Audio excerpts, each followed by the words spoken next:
gay men, lesbians, bisexual, transgender and questioning youth see people who are living productive professional lives. I'm Professor Dr. Saul Levin, originally from South Africa, now in Washington DC. I'm a man that came out when I was in apartheid South Africa many years ago, and have lived my life as an openly gay man, although sometimes the world chooses not to see that. They tend to see it as hidden in plain sight, that they know you go but they don't want to talk about it. And I think that's what we're talking about here today, is how do we become more visible to the community, just like when you meet anyone else. I'm a psychiatrist by training, but I've also been a director of health for Washington DC in the United States, and I now head up the American Psychiatric Association, which is the largest psychiatric association in the world. We have 37,500 psychiatrists who all belong to our professional society. And I'm here in this beautiful city, Florence, to celebrate the European Psychiatric Association meeting. Well, it was a slow process. I knew I was different as a little boy. You know, when I would look at my father's friends versus my mother's friends, you know, as to who did I like to look at. So as a little boy, I realized there was something different about me. And then as you grow up and you begin to grow into your sexuality, you begin to realize that this is what I am and who I am. And it's when you then have people you can go to, or people you can look at. So I think they had a suspicion, you know, when you don't have all your girlfriends, young men, you don't have the girlfriends, but you also with all your friends, the boyfriends, not boyfriends, but your boyfriends, you know, I think they began to realize that, you know, okay, Saul may be different. You know, my mother was very liberal. Her friends, she had gay friends. My father, while being from a religious background, was always very open-minded. He fought against apartheid. You know, so in some ways I came from a home that was fairly good, you know, for a young man to come out and say I was gay. But I think, like with some parents, all parents, they hope for grandkids, and at the time when I was growing up, you know, gay people did not have children, did not adopt children. In South Africa it was illegal, and even in this country for some years it was illegal. So I think there's a sadness that just as you take your time coming out, the parents have to take their time also coming out with you and to come accept it. So there were ups, there were downs, but in the end I think they loved me. They gave unconditional love, and isn't that what you hope all your parents give you? So in the end it was good.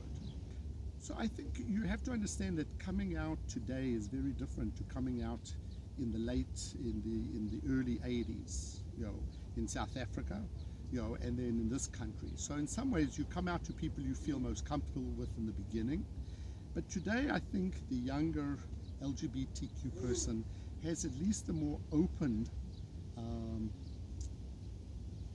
loving groups that they can go to who will help them come out. And I think that makes all the difference. So with me, it was a time when you would get to know who were your friends, and they became your social support network.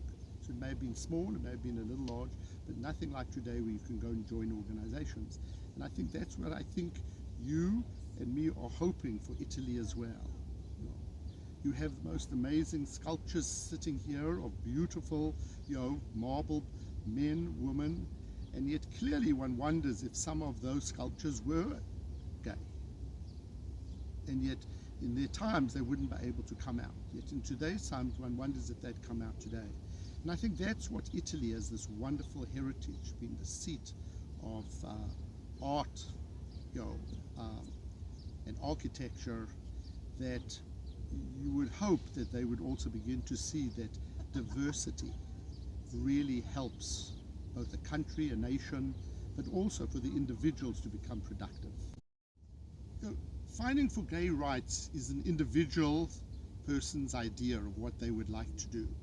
I learned in apartheid South Africa that gay people, homosexual people, were not well received, but sort of the government, who more had concentrated on the black people, forgot about the gay people until you would go into the military, or they would get to know you because of the clubs that you would go to, and that's when the police would come out.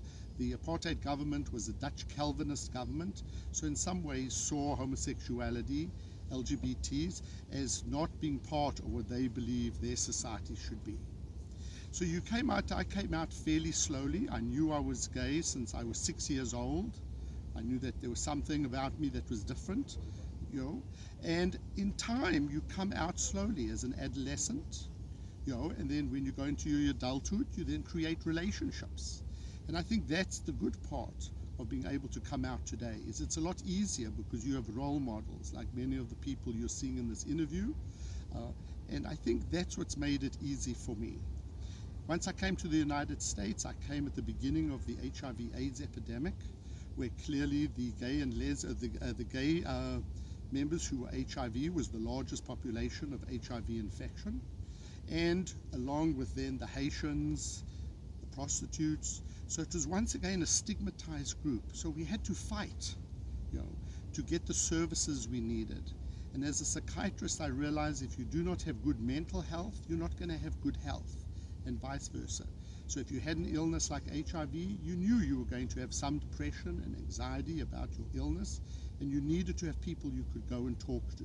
And it was important for the gay men at the time, as for any person, to be able to talk to their psychiatrists or their professional medical doctors about those issues that affect them in their life, and particularly their health care.